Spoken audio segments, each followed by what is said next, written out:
السلام علیکم ورحمۃ اللہ وبرکاتہ۔ آج میں آپ کے سامنے سورہ شعراء کی آخری 3 آیات کا ترجمہ لے کر حاضر ہوں، سماعت فرمائیے۔ اعوذ باللہ من الشیطان الرجیم، بسم اللہ الرحمن الرحیم۔ کسی بشر کا یہ مقام نہیں ہے کہ اللہ اس سے روبرو بات کرے۔ اس کی بات یا تو وہی اشارے کے طور پر ہوتی ہے، یا پردے کے پیچھے سے، یا پھر وہ کوئی پیغامبر فرشتہ بھیجتا ہے اور وہ اس کے حکم سے جو کچھ وہ چاہتا ہے وہی کرتا ہے۔ وہ برتر اور حکیم ہے۔ اسی طرح اے محمد صلی اللہ علیہ وسلم، ہم نے اپنے حکم سے ایک روح تمہاری طرف وحی کی ہے۔ تمہیں کچھ پتہ نہ تھا کہ کتاب کیا ہوتی ہے اور ایمان کیا ہوتا ہے، مگر اس روح کو ہم نے ایک روشنی بنا دیا ہے جس سے ہم راہ دکھاتے ہیں اور اپنے بندوں میں سے جسے چاہتے ہیں۔ یقیناً تم سیدھے راستے کی طرف رہنمائی کر رہے ہو، اس خدا کے راستے کی طرف جو زمین اور آسمانوں کی ہر چیز کا مالک ہے۔ خبردار رہو، سارے معاملات اللہ ہی کی طرف رجوع کرتے ہیں۔ صدق اللہ العظیم۔ ان آیات میں سب سے پہلے تو اللہ تعالیٰ ارشاد فرما رہے ہیں کہ کوئی بشر یا کسی انسان کا کوئی یہ شرف حاصل کبھی نہیں ہوا کہ اللہ تعالیٰ اس کے سامنے آ جائے، یا وہ اللہ تعالیٰ کے سامنے حاضر ہو جائے، اللہ تعالیٰ کو دیکھ لے اور اس پہ اس سے گفتگو کرے۔ یعنی اللہ تعالیٰ نے کبھی کسی بشر سے سامنے آ کر براہ راست بات نہیں کی، اور اپنا جو پیغام ہے وہ 3 مختلف طریقوں سے پہنچایا۔ پہلی بات تو یہ کہ خواب میں کوئی وحی یا اشارہ ہو گیا جس میں کوئی احکام دیا گیا یا کسی واقعے کے بارے میں بتایا گیا۔ سچے خواب یعنی نبیوں کو نظر آئے، اور ان میں سے ایک مثال ہے حضرت ابراہیم علیہ السلام کی، کہ انہیں سچا خواب نظر آیا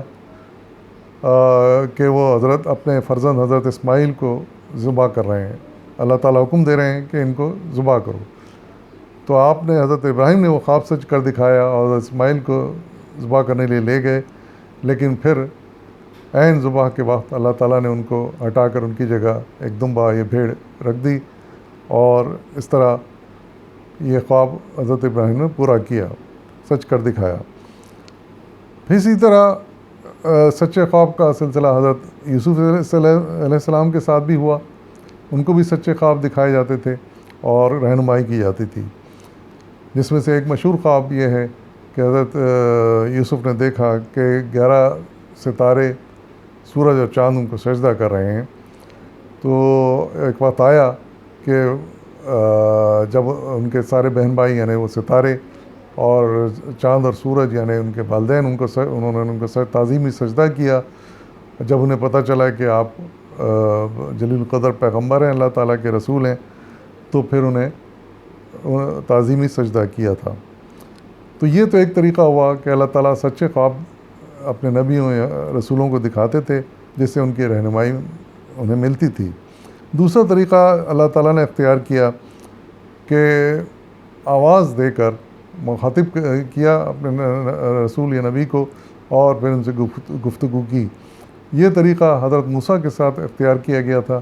ہمیں معلوم ہے کہ وہ کوہ طور پر وہ جب گئے تھے تو پھر انہیں آواز دے کر مخاطب کیا گیا تھا، اور اللہ تعالیٰ نے حجاب میں رہ کر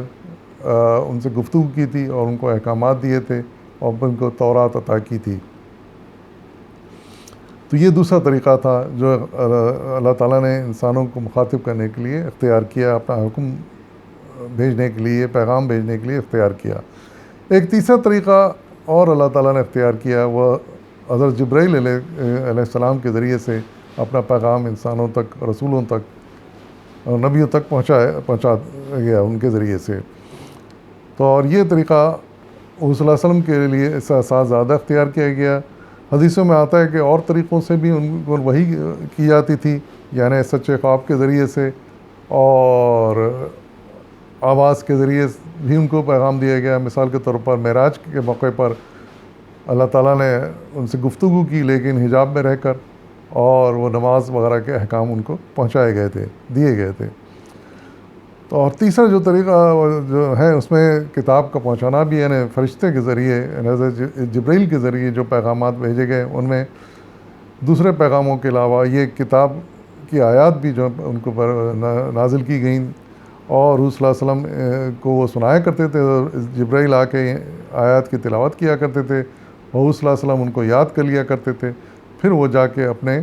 صحابہ کو پھر یہ آیات سناتے تھے اور وہ ان کو تحریر کرتے جاتے تھے، اور اس طرح تھوڑے تھوڑے کر کے آیات کر کے پھر یہ پورا قرآن مجید جمع ہو گیا، پھر اس کو آگے پھیلایا گیا۔ اور پھر اللہ تعالیٰ ارشاد فرما رہے ہیں کہ اس صلی اللہ علیہ وسلم کی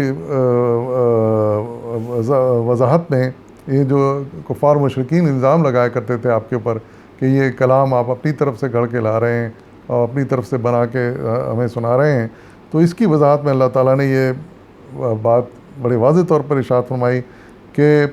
اس سے پہلے یعنی حضرت جبرائیل کے آنے سے پہلے، ان کے نزول سے پہلے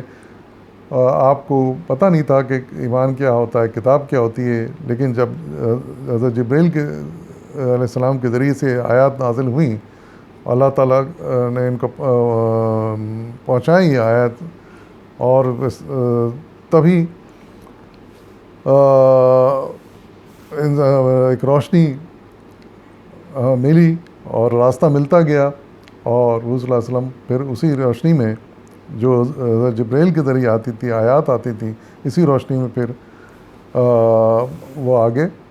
بڑھتے گئے اور اس پیغام کو لوگوں تک پہنچا دے گئے۔ اور آخر میں یہ ارشاد فرمایا گیا کہ سارے معاملات یعنی کلام کا آنا، پھر ان کو اس کلام کو پھیلانا، اور پھر اس پر عمل کتنا ہوتا ہے، یہ سارے معاملات جو ہیں یہ اللہ تعالیٰ کے قدرت میں ہیں،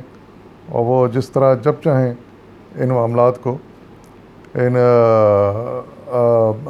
اپنی طرف واپس لے سکتے ہیں، اور ان کے پر عمل کے بارے میں پوری معلومات حاصل کر سکتے ہیں، اور اسی کے حساب سے پھر فیصلہ کر سکتے ہیں کہ کس نے کتنا عمل کیا اور پہنچایا۔ وآخر دعوانا الحمد للہ رب العالمین۔